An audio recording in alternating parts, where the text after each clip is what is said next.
Welcome back, everybody. My name is Tucker, and today is a somewhat emergency episode of NBA Trade Machine. I just did one of these this past Friday, and I hadn't planned on making another one so quickly, but when the news broke that the Wizards were finally open to including John Wall and Bradley Beal in trade discussions, I just had to go ahead and make a Trade Machine episode all about them.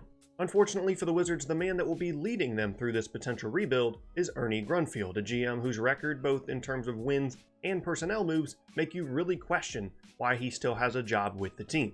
You can see on screen an excerpt from an article on The Ringer that briefly goes over his lowest points in recent memory, and I put this in the video to say that if you see a trade that you don't think is fair to the Wizards in this video, blame this man, not me. He's the one that put the franchise in this position where they gave away first-round picks, never built a very good supporting cast around their best players, and then overpaid two of their three best players, which has cratered their trade value. So again, blame Ernie, not me.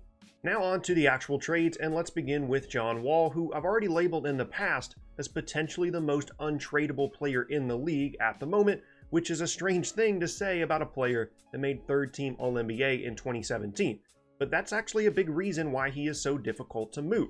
That is Wall's only All-NBA selection to this point in his career, and it came right before signing an extension with Washington, which made him eligible for a Supermax deal that kicks in next year and pays him over $40 million a year for most of the contract, including into his age 32 season. So it is much more difficult to come up with trades for Wall, in my opinion, than it is for Beal, but I'm going to do my best. Whenever there's a situation like this, where a player has a huge contract and is on the trade market, the best place to look for potential trade partners is by finding those franchises that are feeling desperate, like the Miami Heat, for example. They have not gotten off to a very good start this season, despite the leap that Josh Richardson has taken, and rumors have it that they are looking for a trade to shake things up, which is a path that definitely makes sense for a franchise with the highest payroll in the league and very little top-end talent to show for it. For a while, it looked like they would end up landing Jimmy Butler, but in this scenario, they turn around and make a move for Wall instead. The deal is John Wall to the Heat for Goran Dragic and Bam Adebayo.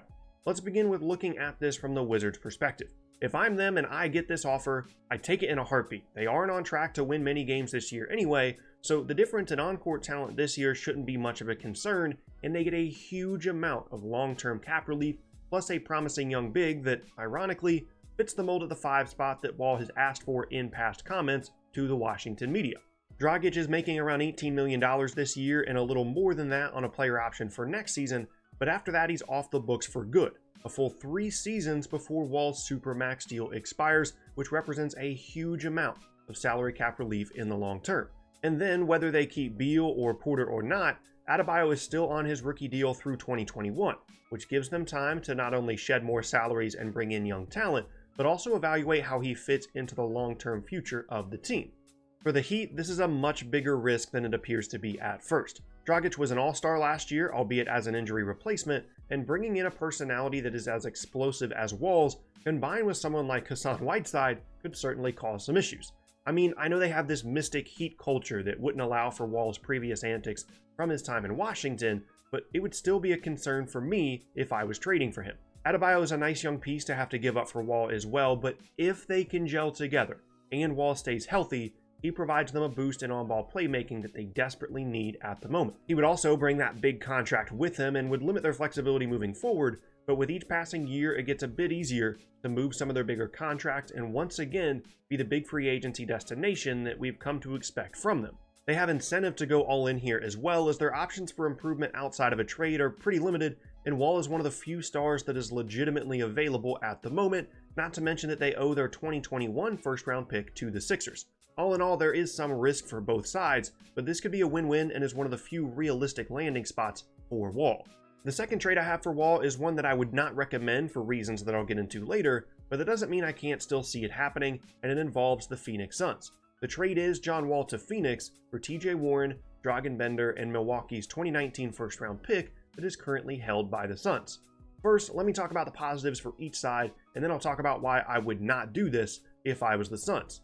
For Phoenix, the thinking here is that they don't have an NBA caliber starting point guard on their roster at the moment, and Wall represents a gigantic upgrade at that position. Putting him and Devin Booker in the backcourt together could be a really good combination, and either of them in a pick and roll with DeAndre Ayton would likely be a lethal connection. They also get rid of a player in Warren who, although he's a very productive player, is part of a pretty big logjam on the wings for Phoenix at the moment. Bender is basically just there for his expiring contract, while the Bucks pick is more than likely going to be very late in the first round anyway, so strictly from a player-for-player perspective, getting Wall back for this at a position of huge need is really good value for the Suns. For the Wizards, it's much of the same. Getting back cap relief and future assets is what they're going to be going for here.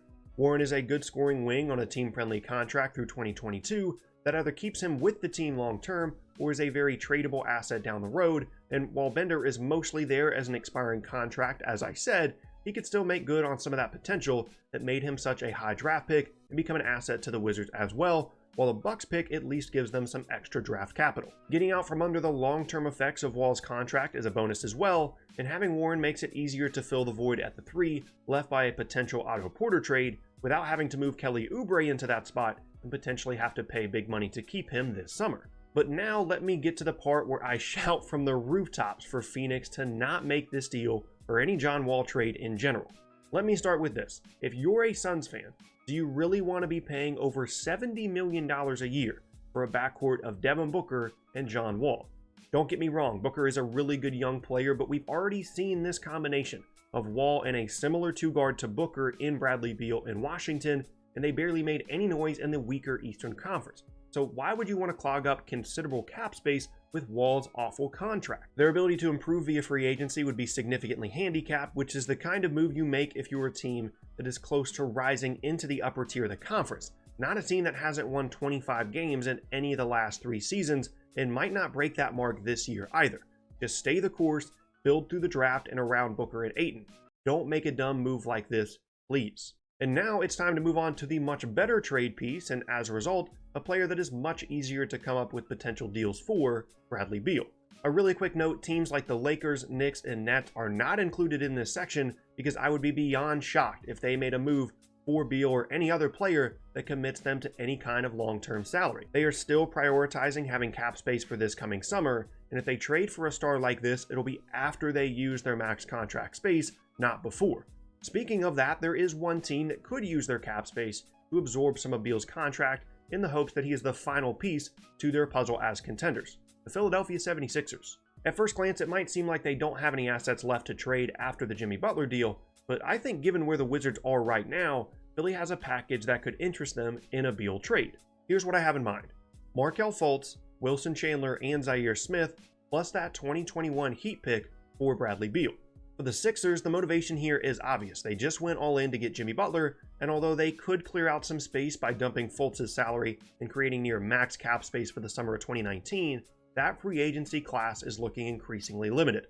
There's a lot of variance in how confident they should be in their ability to land a guy like Kevin Durant or Kawhi, especially since they won't have access to the full max. So why not flip their remaining assets to get them a 4th legitimate NBA star in Beal? He provides them much needed shooting and spacing, and although yes, it would be difficult to try and find a way to fit all 4 of Simmons, Embiid, Butler, and Beal together, especially offensively, if you're going to swing for the fences with Butler, why not double down with Beal as well? For the Wizards, they get a player that was the 1st overall pick a year and a half ago and might just need a change of scenery to build his confidence back up and become that player once again, an expiring contract in Chandler, a high upside rookie wing in Smith, and a 2021 Heat pick that could be extremely valuable, with Miami having a questionable long-term future, and that possibly being the first year that the one and done rule is eliminated, which I've already made a video on in the past.